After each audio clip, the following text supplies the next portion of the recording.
नमस्कार, तपाईँ हेर्दै हुनुहुन्छ नेपाल पोस्ट। म अस्मिता घिमिरे। आज मिति 2079 साल साउन 23 गते सोमबार, इस्वी सम्मत 2022 अगस्त 8 तारिक। दर्शक महानुभाव, सदाझै आज पनि हामी विभिन्न देश तथा विदेशका हेर्नै पर्ने महत्वपूर्ण समाचारहरू, विभिन्न नेताका भनाई, यस्तै मनोरञ्जन तथा खेलकुद सम्बन्धी अपडेट अनि आज दिनभरि कहाँ के हुँदैछन् सम्पूर्ण जानकारीहरू लिएर शुभ बिहानीसँगै उपस्थित भइसकेका छौं। साथै हाम्रो च्यानल पहिलोचोटि हेर्दै हुनुहुन्छ भने लाइक, कमेन्ट, सब्स्क्राइब अनि नजिकै रहेको बेल आइकन क्लिक गर्न पनि नबिर्सनुहोला। आउनुहोस् समाचार सुरु गरौं मुख्य खबरका शीर्षकहरूबाट। नागरिकता विधेयक फिर्ता लिन राष्ट्रपति भण्डारीलाई आग्रह, बुझाइयो ज्ञापन पत्र। प्रधान न्यायाधीश जवरा विरुद्धको महाभियोग प्रस्ताव सिफारिस समितिमा पठाइयो। पर्यटकको पहिलो गन्तव्य स्थल नेपाललाई बनाउनु पर्ने पर्यटन मन्त्री श्रेष्ठको भनाई। प्रचण्डद्वारा हिरोसीमा शहरमा रहेको संग्रहालयको अवलोकन। सरकारले स्वास्थ्य बीमा कार्यक्रमलाई व्यावसायिक बीमाका रूपमा लिएको एमालेका सांसद भट्टराईको आरोप। अर्थमन्त्रीको मातहतमा कुनै पनि कर्मचारी बस्न नचाहेको एमालेका उपमहासचिव ज्ञावलीको दावी। देशको न्यायपालिका व्यवस्थापिका र कार्यपालिकामा विकृतिको थुप्रो लागेको सांसद रावलको जिकिर। पार्टी प्रवेश तथा बृहत जनसभालाई सम्बोधन गर्न ओली आज रौतहट जाने। पछिल्लो 24 घण्टामा देशभर 553 जनामा कोरोना भाइरसको संक्रमण पुष्टि। संक्रमण बढेपछि तेह्रथुमको एक विद्यालयमा 4 दिनका लागि बन्द। अरिङ्गालको टोकाईबाट रुकुम पश्चिममा 1 जनाको मृत्यु।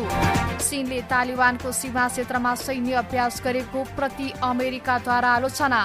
बङ्गलादेशमा पेट्रोलियम पदार्थको मूल्य वृद्धि विरुद्ध प्रदर्शन। र यो सत्र फुटबलको बन्द प्रशिक्षणमा 45 खेलाडी छनौट। नागरिकता अध्ययन कार्यदलले गत साउन 15 गते संसदबाट पारित नागरिकता विधेयक प्रमाणीकरण नगरी फिर्ता गर्न राष्ट्रपति विद्यादेवी भण्डारीलाई आग्रह गरेको छ। आइतबार राजधानीमा पत्रकार सम्मेलन गरेर नागरिकता विधेयकलाई प्रमाणीकरण नगर्न भन्दै राष्ट्रपति भण्डारीलाई अनुरोध पत्र बुझाइएको जानकारी दिएको हो। पत्रकार सम्मेलनमा बोल्दै अध्ययन कार्यदलका सहसंयोजक नारायण शर्माले नागरिकता विधेयकलाई चरम राष्ट्रघाती विधेयकको संज्ञा दिएको छ। यो विधेयकले देशको अस्तित्व नै खतरामा जाने को भनाई थियो। देशभक्त नागरिकको हैसियतले आफूहरूले यो विधेयक विरुद्ध अभियान नै चलाएको उहाँले प्रश्न पार्नुभयो। अध्ययन कार्यदलले नेपालको जन्मसिद्ध आमा बुबाको नागरिकता प्राप्त गरिसकेपछि मात्र नेपालमा जन्म भई नेपालमै स्थायी बसोबास गरेका सन्तानहरूले मात्र नागरिकता पाउने हक हुने जनाएको छ। हकै नभएकाले पनि नागरिकता पाउने गरी ल्याइएको विधेयक राष्ट्रघाती भएको कार्यदलको ठहर छ। कार्यक्रममा बोल्दै नेकपा मालेका महासचिव तथा पूर्व उपप्रधानमन्त्री सीपी मैनालीले नागरिकता विधेयक अहिलेको राज्य व्यवस्था विपरीत भएको टिप्पणी गर्नुभयो। चुनावको लागि नागरिकता विधेयकलाई फास्ट ट्र्याकमा लगेर पारित गरिएको उहाँको भनाई थियो। देशभक्त नागरिक समाजका गोविन्द बोहराले राष्ट्रपति विद्यादेवी भण्डारीलाई मदन भण्डारीको उद्देश्य र भावनालाई स्मरण गर्न आग्रह गर्दै नागरिक विधेयक फिर्ता लिन आग्रह गर्नु भएको छ। देशमा यसअघि धेरै राष्ट्रघाती सन्धिहरू भइसकेको उहाँको भनाई थियो। प्रतिनिधि सभाले प्रधान न्यायाधीश सोलेन्द्र शमशेर जवरा विरुद्धको महाभियोग प्रस्तावलाई महाभियोग सिफारिस समितिमा पठाएको छ। प्रतिनिधि सभाको आइतबारको बैठकमा महाभियोग प्रस्तावको सम्बन्धमा छलफल भएको थियो। छलफलपछि सभामुख अग्निप्रसाद सापकोटाले महाभियोग प्रस्ताव प्रतिनिधि सभाले यसअघि नै गठन गरेको महाभियोग सिफारिस समितिमा पठाउन प्रस्ताव पेश गर्नु भएको थियो। सभामुख सापकोटाको प्रस्ताव प्रतिनिधि सभाको बहुमतले स्वीकृत गरेको छ। प्रतिनिधि सभाको अर्को बैठक भोलि मंगलबार बिहान 11 बजे बस्ने गरी बोलाइएको हो।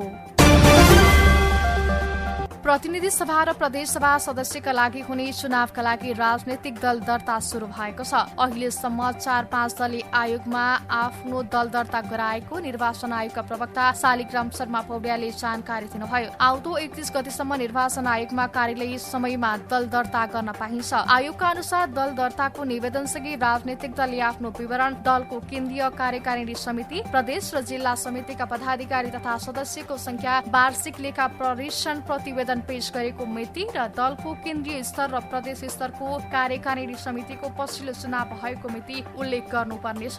दलले निवेदन दिँदा प्रतिनिधि सभा सदस्यको छुट्टै र प्रदेश सभा सदस्यको हकमा प्रदेशगत रूपमा 7 वटा प्रदेशका लागि छुट्टा छुट्टै निवेदन पेश गर्नुपर्नेछ। प्रतिनिधि सभा र प्रदेश सभाको चुनाव आउँदो मङ्सिर 4 गते आइतबार हुँदैछ।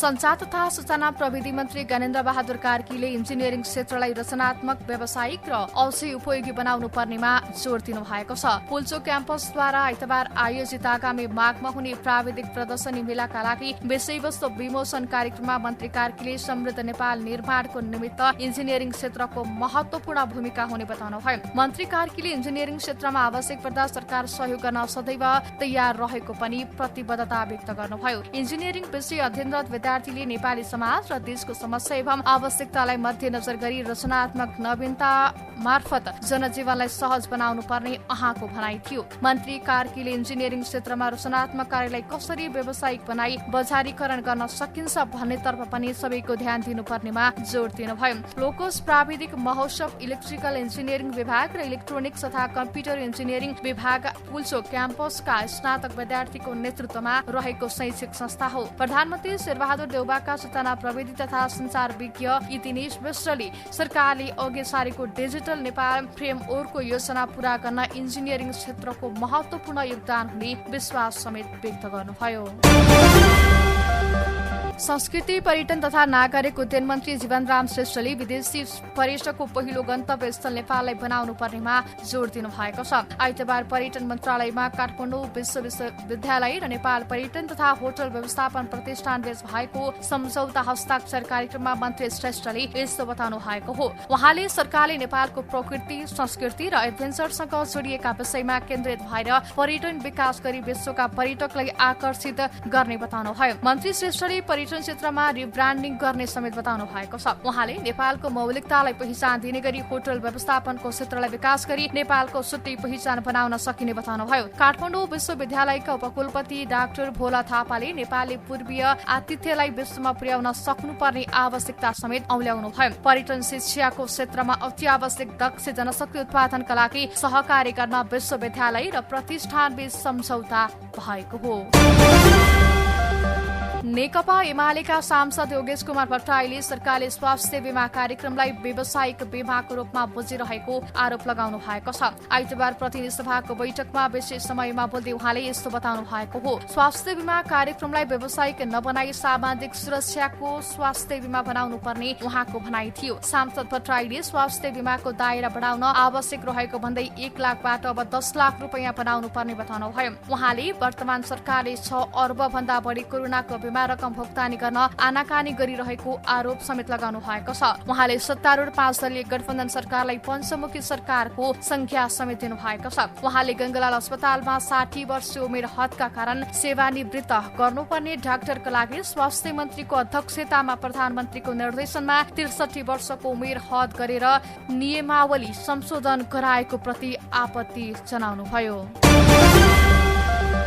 प्रमुख प्रतिपक्षी दल नेकपा एमालेका उपमहासचिव प्रदीप कुमार ग्यावालीले अर्थमन्त्री जनार्दन शर्माको मातहतमा कुनै पनि कर्मचारी बस्न नचाहेको दावी गर्नु भएको छ। ग्यावालीले शर्मामाथि गरिएको संसदीय विशेष छानबिन समितिको प्रतिवेदन तथ्यमा आधारित नभएपछि उहाँको मातहतमा अर्थ मन्त्रालयका कुनै पनि कर्मचारी बस्न नचाहेर भागाभागको स्थिति भएको जिकिर समेत गर्नुभयो। आइतबार प्रतिनिधि सभा बैठकमा बोल्दै उहाँले देशको अर्थतन्त्र गम्भीर अवस्थामा रहेको बेला अर्थ मन्त्रालयमा अर्थ सचिव नै भाग्ने अवस्था आएको भन्दै यस्तो अवस्थामा पनि किन प्रधानमन्त्री शेरबहादुर देउवालाई नबोलेको भनी प्रश्न गर्नुभयो। कुनै बेला अर्थ मन्त्रालयमा जानका लागि कर्मचारीहरू हनाताप गर्ने गरेको उल्लेख गर्दै उपमहासचिव ग्यावालीले अर्थमन्त्री शर्माकै गतिविधिका कारण त्यहाँ कर्मचारी जान नचाहेको बताउनुभयो।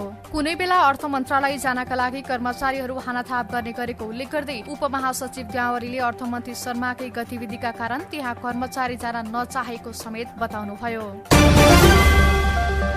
नेकपा माओवादी केन्द्रका सांसद हरिबोल गजुरेलले प्रमुख प्रतिपक्षी दल नेकपा एमाले प्रधान न्यायाधीश सुलेन्द्र शमशेर जबरालाई जोगाउन लागेको आरोप लगाउनु भएको छ। आइतबार प्रतिनिधि सभा बैठकमा प्रधान न्यायाधीश जबरा विरुद्धको महाभियोग प्रस्तावमाथि छलफलका क्रममा बोल्दै सांसद गजुरेलले एमाले प्रधान न्यायाधीशलाई जोगाउन लागेको बताउनु भएको हो। उहाँले महाभियोग पारित गर्न 2/3 चाहिने र त्यसका निमित्त प्रतिपक्षको सहयोग आवश्यक पर्ने उल्लेख गर्दै प्रतिपक्षी दल पारित गराउन नलागेको बताउनुभयो। प्रतिपक्षीले जबरालाई जोगाउने गरी बोल्दा जनताको नजरबाट गिर्ने डरले उसले जिब्रो चपाएर कुरा गरेको सांसद गजुरेलको आरोप रहेको छ। सांसद गजुरेलले महाभियोगको विषयमा सत्ता पक्ष र प्रतिपक्ष एकै ठाउँमा उभिन नसक्नु दुःखद भएको बताउनुभयो। जापान भ्रमणमा रहेका माओवादी केन्द्रका अध्यक्ष पुष्पकमल दाहाल प्रचण्डले आणविक बम खसालिएको हिरोसिमा शहरमा रहेको संग्रहालयको अवलोकन गर्नु भएको छ। दोस्रो विश्वयुद्धको क्रममा अमेरिकाले 2 जापानिज शहर हिरोसिमा र नागासाकीमा परमाणु बम खसालेको थियो। प्रचण्ड 5 दिने भ्रमणका लागि अस्ति जापान जानु भएको हो। नेपाली जनप्रगतिशील मञ्च जापानको निमन्त्रणामा जापान जानुभएका प्रचण्ड आउँदो 25 गते स्वदेश फर्कनु हुने उहाँको सचिवालयले जनाएको छ। नेकपा एमालेका सांसद भीम रावलले देशको न्यायपालिका व्यवस्थापिका र कार्यपालिकामा विकृतिको थुप्रो लागेको बताउनु भएको छ। प्रतिनिधि सभा बैठकमा आइतबार प्रधान न्यायाधीश सुरेन्द्र शमशेर जबरा विरुद्ध दर्ता भएको महाभियोगको प्रस्तावमाथि छलफलको क्रममा तथ्यको आधारमा अघि बढ्नुपर्ने बताउनु भएको हो। महाभियोगको प्रस्ताव ल्याएको कति भयो, हामी कहाँ जाँदैछौँ, यस्तो गम्भीर विषयलाई समयमै निराकरण गर्नु पर्यो। छानबिन समितिले यसबारेमा के गर्दैछ, हाम्रा न्यायपालिका व्यवस्थापिका र कार्यपालिकामा विकृतिको थुप्रो लागेको छ। उहाँले कुनै व्यक्तिलाई पनि संविधान र कानून बाहिर जाने अधिकार नहुने बताउनु भयो। न्यायपालिकाको विषयमा उठेको प्रश्नमा तथ्यको आधारमा आवश्यक कदम चाल्नुपर्ने उहाँले बताउनु भयो। देशको हित अनुसार सोच्नुपर्ने भएकाले सम्बन्धित समितिले छानबिन गरेर मात्र गहन छलफल हुने उहाँको भनाइरहेको छ। नेपाल कम्युनिस्ट पार्टी नेकपा एमालेका अध्यक्ष तथा पूर्व प्रधानमन्त्री केपी शर्मा ओली सोमबार आज रौतहट जानुहुने भएको छ। उहाँले नेकपा एकीकृत समाजवादीका अध्यक्ष माधव कुमार नेपालको गृह जिल्लामा विभिन्न दल छाडेर आउने नेता तथा कार्यकर्तालाई एमालेमा प्रवेश गराउने कार्यक्रम रहेको छ। जिल्लाको सदरमुकाम गौरमा पार्टी प्रवेश तथा बृहत जनसभालाई सम्बोधन गर्न ओली आज रौतहट जान लाग्नु भएको हो। नेकपा एमाले रौतहटको आयोजनामा पार्टी प्रवेश तथा बृहत जनसभा कार्यक्रममा प्रमुख अतिथिको रूपमा अध्यक्ष एवं पूर्व प्रधानमन्त्री ओली जान लाग्नु भएको नेकपा एमाले रौतहटका जिल्ला सचिव बालविक्रम कार्कीले जानकारी दिनुभयो। सो पार्टी प्रवेश तथा बृहत जनसभा कार्यक्रम गौरको ब्यारेक फिल्डमा आयोजना गरिएको सचिव कार्कीले बताउनु भएको छ। आज बिहान 11 बजे हुने भनिएको सो पार्टी प्रवेश तथा बृहत जनसभा कार्यक्रमबाट गौर नगरपालिकाका पूर्व नगर प्रमुख अजय गुप्ता लगायत विभिन्न पार्टी परित्याग गरेर हजारौं एमालेमा प्रवेश गर्ने बताइएको छ। नेकपा एमालेकी सचिव पद्म अर्यालले विगतको भन्दा धेरै ज्यादतीका साथ सरकारले चुनाव गराउन लागेको आरोप लगाउनु भएको छ। आगामी चुनावलाई लक्षित गरी गठबन्धन पार्टीका जिल्ला सभापतिले गरेको सिफारिसको आधारमा गृहमन्त्रीको अगाडि कसम खुवाएर प्रमुख जिल्ला अधिकारीलाई खटन पटन गराउने काममा सरकार लागेको आरोप लगाउनु भयो। पोखरामा आयोजित पत्रकार भेटघाटमा अर्यालले भन्नुभयो, गठबन्धनका जिल्ला सभापति खास गरी नेपाली कांग्रेसका जिल्ला सभापतिले सिफारिस गरेर गृहमन्त्रीको उभ्याएर कसम खुवाएर सिडिओ खटाउने तयारी छ। यस्तो हिसाबले चुनाव गराइनेछ। चुनाव कस्तो होला हामीले अनुमान गरेकै छौं। जस्तो भए पनि एमालेले चुनावको सामना गर्ने र मुलुकको पहिलो शक्ति बन्ने दाबी उहाँले गर्नुभयो। विगतमा भोट लुट्न सहज हुने गरी मतदान केन्द्र बनाइएको आरोप लगाउँदै उहाँले आगामी चुनावमा पनि त्यो भन्दा भयंकर ज्यादती हुने आशंका व्यक्त गर्नुभयो। काठमाडौँ उपत्यका ट्राफिक प्रहरी कार्यालयले आइतबारदेखि नो हर्न प्रभावकारी बनाउन अभियान सञ्चालन गरेको छ। आइतबार एक कार्यक्रम आयोजना गरेर पुनः काठमाडौँ उपत्यकामा नो हर्न अभियानलाई प्रभावकारी बनाइने जनाइएको थियो। काठमाडौँ उपत्यकामा ट्राफिक प्रहरी कार्यालयको आयोजनामा काठमाडौँ महानगरपालिका पद्मकन्या बहुमुखी क्याम्पस र कान्तिपुर डेन्टल कलेज तथा हस्पिटलसँगको सहकार्यमा यो अभियान सञ्चालन गरिएको हो। ट्राफिक स्वयंसेवक परिचालन समुद्घाटन कार्यक्रममा बोल्दै काठमाडौँ महानगरपालिकाका मेयर बालेन्द्र शाहले नो हर्न अभियानलाई काठमाडौँमा पुनः प्रभावकारी रूपमा सञ्चालन गर्न लागि बताउनुभयो। उहाँले नो हर्न अभियान पहिलेदेखि सञ्चालन गरिए पनि कोरोना लगायत विभिन्न कारण प्रभावकारी बन्न नसकेकाले अब पुनः अभियानलाई प्रभावकारी बनाइन लागेको बताउनुभयो। मेयर शाहले गाडीबाट आउने हर्नका कारण मानसिक तिक्तता हुने जस्ता समस्या बढेकाले यसलाई प्रभावकारी बनाउन लागेको बताउनुभयो। उहाँले गाडी चालकहरूले पनि धैर्यता राखेर हर्न नबजाइकन यात्रा गर्न र नो हर्नको अभियानलाई सफल बनाउन आवश्यक रहेको बताउनुभयो।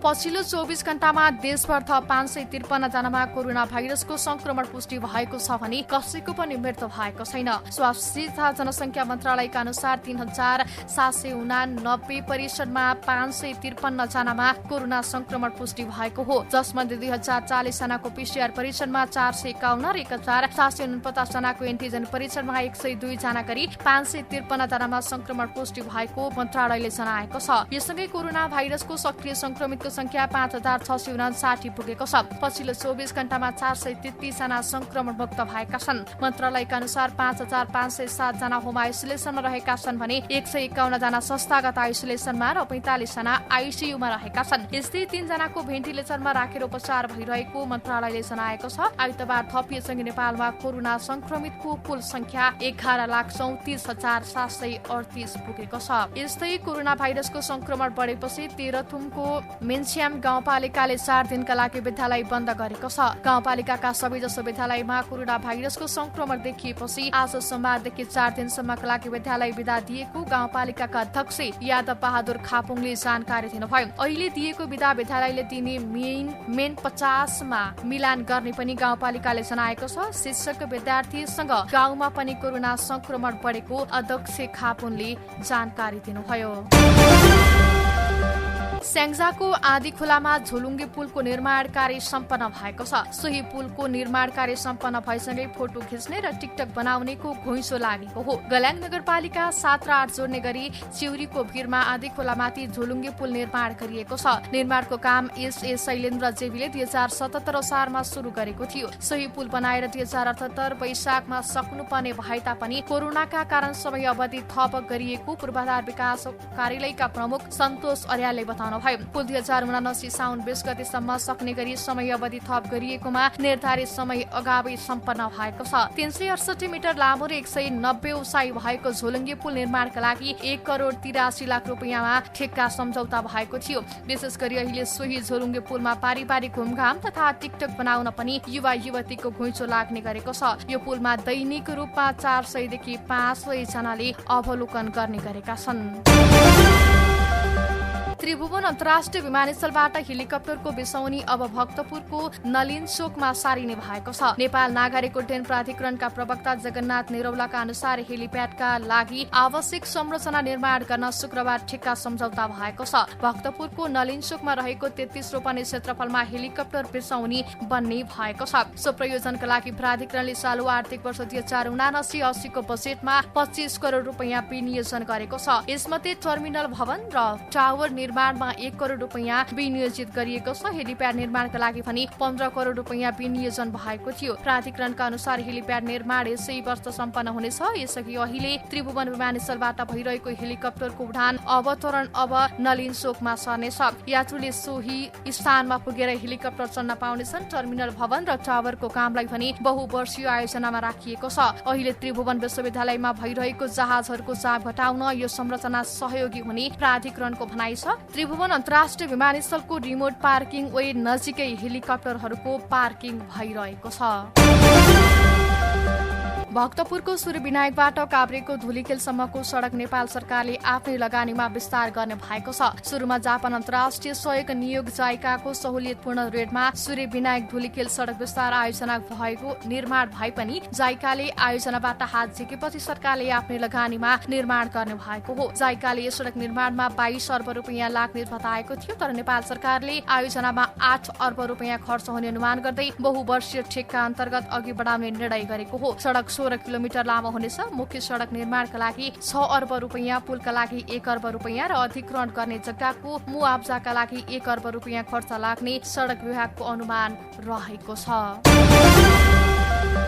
पछिल्लो केही दिन यता कोरोना संक्रमणसँगै डेंगूको ग्राफ पनि उकालो लागेको छ। इपिडेमियोलोजी तथा रोग नियन्त्रण महाशाखाका अनुसार गत एक सातामा 109 जनामा डेंगूको संक्रमण भेटिएको छ। तीमध्ये सबैभन्दा बढी रूपन्देहीमा 39, सिन्धुलीमा 8, गुल्मीमा 6, काठमाडौँ, ललितपुर र कपिलवस्तुमा 5-5, धादिङमा 4, अर्घाखाँची, रामेछाप, दाङ, प्युठान, लमजुङमा 3-3 जनामा एकै सातामा संक्रमण पाइएको हो। अघिल्लो वर्षको यही अवधिमा जम्मा 9 जनामा डेंगू संक्रमण पाइएको थियो। पछिल्लो एक महिनामा डेंगू संक्रमितको संख्या हट्दै बढेको महाशाखाको तथ्याङ्कले देखाएको छ। महाशाखाका अनुसार बितेको 30 दिनमा मात्र विभिन्न जिल्लाका 398 जनामा डेंगू पुष्टि भएको छ। यस वर्षको जनवरीदेखि अगस्त 4सम्म 59 जिल्लामा 604 जना डेंगूका केसहरू भेटिएको स्वास्थ्य तथा जनसंख्या मन्त्रालयले जनाएको छ। चुरे संरक्षण तथा भूमिहीन सुकुम्बासीहरूका बालबालिकाले जनकपुर धाममा मध्य प्रदेश सरकार विरुद्ध प्रदर्शन गरेका छन्। आइतबार जनकपुर धाममा 19 दिनदेखि आन्दोलित रहेका सुकुम्बासीहरूले आफ्ना बालबालिकालाई सड़कमा उतार्दै बालबालिकाको भविष्यप्रति गम्भीर हुन ध्यानकर्षण गराएका हुन्। चुरे तथा वनजंगल संरक्षण अभियानले रिले अनसन र सड़क आन्दोलन समेत गर्दै आएको छ। बालबालिकाको भविष्य, शिक्षाको ग्यारेन्टी, घाँस, बाँस र कपास सहितको मौलिक अधिकारप्रति मध्य प्रदेश सरकार गम्भीर नभएको सुकुम्बासी आन्दोलनकारी पूनम शाहले बताउनुभयो। सिराहा स्थित मारुति सिमेन्टले कब्जा गरेको वन बुनेटको जग्गा फिर्ता हुनुपर्ने लगायत विभिन्न 5 बुँदे माग राख्दै चुरे वनजंगल संरक्षण अभियानले जनकपुर धामको जनकचोकमा रिले अनसन र मध्य प्रदेश सरकारको विरुद्धमा दिनहुँ प्रदर्शन गर्दै आएका छन्। रुकुम पश्चिममा अरिङ्गालको टोकाइबाट एकजनाको मृत्यु भएको छ। जिल्लाको त्रिवेणी गाउँपालिका 1 का 40 वर्षीय सुमन सुनवारको मृत्यु भएको हो। 3 दिन अगाडि अरिङ्गालले टोकेका सुनवारको आइतबार उपचारका लागि नेपालगञ्ज लैजाँदा गर्दा मृत्यु भएको हो। साथीहरूसँग सल्यानको बाफुखोलामा अरिङ्गाल झार्न गएका सुनवारलाई अरिङ्गालले टोकेको थियो। 3 दिनसम्म स्थानीय निजी स्वास्थ्य संस्थामा उपचार गरेको र निको नभएपछि थप उपचारका लागि आइतबार नेपालगञ्ज लैजाँदा गर्दा सुनवारको सल्यानको श्रीनगरमा मृत्यु भएको गाउँ खेलकुद विकास समिति त्रिवेणीका अध्यक्ष जनक कुमार विश्वकर्माले जानकारी दिनुभयो। सुनवारको शरीरमा अरिङ्गालले टोकेका 53 वटा घाउ देखिएका छन्। यसकारण सुनवारलाई 53 वटा अरिङ्गालले टोकेको अनुमान गरिएको विश्वकर्माले बताउनुभयो।